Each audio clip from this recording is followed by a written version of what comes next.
ఈ సేంద్రియ ఎరువులు ఎన్ని రకాలు ఉన్నాయో అన్ని రకాలను ఇక్కడ తయారు చేస్తాం. మేమందరం కూడా అనుకున్నది ఏంటంటే సేంద్రియ ఎరువులను పెంచాల, సేంద్రియ ఎరువులను ఉత్పత్తి చేయాలి. వాస్తవంగా భారతదేశంలో రైతు ఏనాడు కూడా విత్తనాలు కొనడానికి వెళ్ళే మన భూములను కాపాడుకోవాలా, భూములను రక్షించుకోవాలా. కాబట్టి మనం ఏం చేయాలా? రసాయనిక ఎరువులను వాడాలా.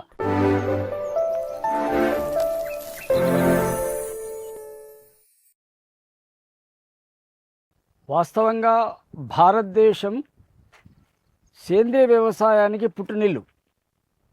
కానీ 1965లో ఈ దేశంలో కరువు తాండవించినది. తినడానికి తిండి అనేటువంటిది సామాన్య జనానికి చాలా కష్టంతో కూడుకున్నటువంటిది.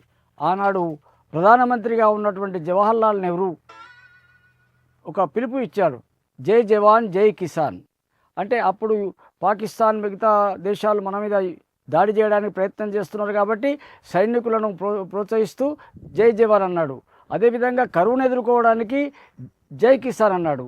అయితే అదే సమయంలో ప్రభుత్వం ఏం చేసిందంటే స్వామినాథన్ గారి యొక్క నేతృత్వంలో ఇక్కడ హరిత విప్లవం కొరకు ప్రయత్నం చేసింది. హరిత విప్లవం ద్వారా ఏం జరిగింది అంటే ముందు విత్తనాలు వచ్చేసినాయి. ఈ విత్తనాలు ఏంటంటే హైబ్రిడ్ విత్తనాలు. వాస్తవంగా భారతదేశంలో రైతు ఏనాడు కూడా విత్తనాలు కొనడానికి వెళ్ళే, కానీ దురదృష్టవశాత్తు హరిత విప్లవం వల్ల ఇక్కడికి పాశ్చాత్య దేశాల నుండి విత్తనాలు ఇక్కడికి వచ్చేసినాయి. విత్తనాలు రావడంతో పాటు రసాయనిక ఎరువులు వచ్చేసినాయి. రసాయనిక ఎరువులతో పాటు పురుగు మందులు వచ్చేసినాయి. ఈ రకంగా ఒకదాని తర్వాత ఒకటి ఈ దేశంలోనికి వచ్చేసి సేంద్రియ వ్యవసాయం అనేటువంటి కనుమరుగైపోయింది. పంటలైతే బాగా పడినాయి. వాస్తవంగా అంతకుముందు కంటే ఈ రసాయనిక ఎరువుల వల్ల పంటలు పండినాయి. కానీ ఆ పంటలు అనేటువంటివి రాను రాను రైతు వాటికి బానిసైపోయి ఈ రసాయనిక ఎరువులు ఎక్కువ వాడడము, రసాయనిక ఎరువులు వాడడం వల్ల నేల నిస్సారం కావడము, నేల నిస్సారం కావడం వల్ల అనేక క్రిమికీటకాలు అనేటువంటి పంట చేనుల మీద దాడి చేయడము, దానివల్ల పంటలన్నీ దెబ్బతినడము. దాంతో రైతు ఏమైంది, రసాయనిక ఎరువులు వాడడము, పురుగు మందులను వాడడము, ఈ రెండింటికి అలవాటు పడ్డాడు. ఇది ఆ రకంగా రెండింటికి అలవాటు పడడం వల్ల ఈనాడు ప్రజల యొక్క ఆరోగ్యాలు చాలా దెబ్బతింటున్నాయి. ఇప్పుడు మన పంజాబ్నే చూసుకున్నట్టయితే ఒకనాడు పంజాబ్ అనేటువంటిది దేశానికి పంటలకు పుట్టినిల్లు. కానీ ఈనాడు ఆ రాష్ట్రంలో పంటలు పండడం లేదు. అంతేకాకుండా పంజాబ్ నుండి ప్రతిరోజు ఒక రైల్లో క్యాన్సర్ రోగులు పోతూ ఉంటారు. దానికి కారణం ఏంటంటే ఈ రసాయనిక ఎరువులు, తర్వాత పురుగు మందులు కారణం. కాబట్టి ఇవాళ భారతదేశం అంతటా కూడా ఈ యొక్క పురుగు మందులు, అదేవిధంగా రసాయనిక ఎరువులు తాండవించడం వల్ల భూములు అనేటువంటి నిస్సారం అవుతున్నాయి.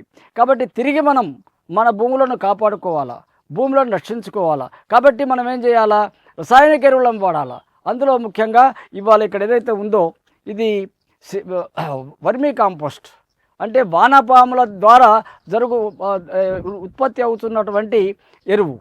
అంటే మనం వ్యర్థాలను తీసుకువచ్చి ఇంట్లో వేసి ఆ తర్వాత ఈ వానపాములను అందులో వదిలేసినప్పుడు వానపాములు ఆ వ్యర్థాలను తిని అది విసర్జిస్తుంది. ఆ విసర్జించినటువంటి దానివల్ల ఈ ఎరువు అనేది తయారవుతుంది. ఈ ఎరువు చాలా భూమికి ఎంతో శక్తినిస్తుంది.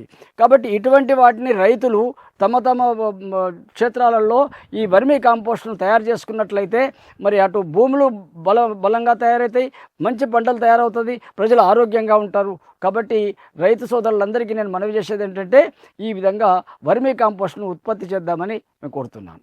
నమస్కారం, నా పేరు పావని. మేము సేంద్రియ ఎరువులు తయారు చేస్తున్నాము. ఇక్కడ ఫస్ట్ మనం భూమి లెవెల్ ఒక లెవెల్ చేసుకోవాలి సార్. చేసుకున్న తర్వాత దానిపైన గడ్డి, ఇప్పుడు మన పంట వ్యర్థాలు ఏదైనా పర్లేదు వేసుకొని దానిపైన పెండ లేయర్, దానిపైన పెండ మీద ఆవు మూత్రము ప్లస్ అలాగే బెల్లం నీళ్ళు, అలాగే పుట్టమన్ను, మక్క గడక మొత్తం ఇట్లా చల్లుకొని ఆవు మూత్రం కూడా దీనిపైన చల్లుకోవాలి, ఇట్లా చిలకరించుకోవాలి పెండ మీద. తర్వాత ఇవన్నీ వేసిన తర్వాత మళ్ళీ సేమ్ ప్రాసెస్ గడ్డి పరుచుకోవాలి. తర్వాత ఇట్లనే మన హైట్కి ఇంత వచ్చేదాకా దీన్ని రెడీ చేసుకోవాలి సార్. 15 రోజుల తర్వాత కలియ తిప్పుకోవాలి. ప్రతి లేయర్కి సేమ్ ప్రాసెస్ అయిన తర్వాత దీన్ని 15 రోజుల తర్వాత కవర్ కప్పి కలియ దింపుకొని మళ్ళీ 15 రోజుల తర్వాత మన గోనె సంచులు ఉంటాయి కదా, ఆ గోనె సంచులు కప్పుకోవాలి 45 డేస్ దాకా. తర్వాత మనము జల్లెడ పడితే మనకు ఎరువు అనేది తయారవుతుంది. ఆ ఎరువు పొడి దిక్కులో కానీ మన విత్తనాలు వేసే ముందు 15 రోజులు కానీ 20 రోజులు కానీ ముందు మనం వాడుకుంటే మనకు డిఏపి లాగా ఉపయోగపడుతుంది. ఆ మందుల కన్నా ఇది బెస్ట్ సార్. ఇది వాడుకుంటే భూములు కూడా ఖరాబు కావు, మన ఆరోగ్యాలు కూడా బాగుంటాయి. సరిత మా యొక్క కంపెనీ యొక్క అసిస్టెంట్ CEO దాదాపు కార్యక్రమాల నిర్వహణలో చురుగ్గా పాల్గొంటున్నది. మన యొక్క కంపెనీ డెవలప్మెంట్లో మంచి భాగస్వామ్యం పొందుతున్నది. ఈ లలిత ఈ యొక్క సేంద్రియ ఎరువులను ఉత్పత్తి చేయడంలో మంచి సమయం ఇస్తున్నది, చాలా బాగా పనిచేస్తున్నది. లావణ్య యొక్క ప్రత్యేకత ఏంటంటే ఈ యొక్క మొత్తము ప్రాంగణాన్ని శుభ్రంగా ఉంచడం. వాస్తవంగా ఎవరైతే చెత్త పడేస్తారో వాళ్ళు అత్యల్పులు, మరి దాన్ని శుభ్రం చేసేటువంటి లావణ్య చాలా ఉన్నతమైనటువంటిది. అంటే అశుభ్రం చేసిన దాన్ని శుభ్రం చేస్తున్నది. కాబట్టి మా ప్రాంగణాన్ని లావణ్య మంచి శుభ్రంగా వస్తున్నది.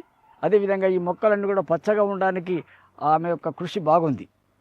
అనిత గురించి నేను ఇంతకుముందు చెప్పాను, గానుగా నూనెలను చక్కగా ఉత్పత్తి చేస్తున్నది.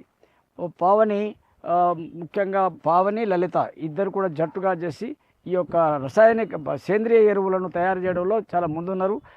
వాళ్ళతో ముందు ఇంకా అనేకమైనటువంటి ఉత్పత్తులు, ఉదాహరణకు బయోచార్, అదేవిధంగా ఈ సేంద్రియ ఎరువులు ఎన్ని రకాలు ఉన్నాయో అన్ని రకాలను ఇక్కడ తయారు చేస్తాం.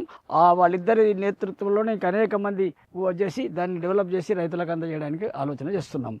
వీరు కమలాకర్ రాజు గారు, వారు ప్రభుత్వ ఉద్యోగం చేసి పదవి విరమణానంతరం మన యొక్క FPCని తర్వాత కోఆపరేటివ్ సొసైటీని యొక్క అభివృద్ధిలో భాగస్వామ్యం కావాలని వారు వచ్చేశారు. మరి వారు రావడం కూడా వారి యొక్క అనుభవాన్ని తీసుకొని ఈ యొక్క ఫర్మ్ అభివృద్ధి కావడానికి కృషి చేస్తాం. మన ఆదర్శ రైతు ఉత్పత్తి కంపెనీలో ఉన్నటువంటి సిబ్బంది వీళ్ళందరూ కూడా మేమందరం కూడా అనుకున్నది ఏంటంటే సేంద్రియ ఎరువులను పెంచాలా, సేంద్రియ ఎరువులను ఉత్పత్తి చేయాలా, రసాయనిక ఎరువులు పురుగు మందుల బదులుగా ఈ యొక్క సేంద్రియ ఎరువులను వాడాలనేటువంటి దృష్టికోణంతో మేము మన సిబ్బందిని ప్రోత్సహించడం. అందులో ఆ సిబ్బందిలో మరి ఇరువురు ముందుకు వచ్చేశారు. అందులో పావని ఈ అమ్మాయి, తర్వాత అదేవిధంగా లలిత, వీళ్ళిద్దరు కూడా మేము దీన్ని ఛాలెంజ్గా తీసుకుంటాం, ఈ ఎరువును తయారు చేస్తామని ముందుకు వచ్చేశారు. ప్రతిరోజు కూడా వచ్చేసి ఎండను వానను లెక్క చేయకుండా మరి ఇప్పుడైతే ఆ ఎరువులను తయారు చేస్తున్నారు.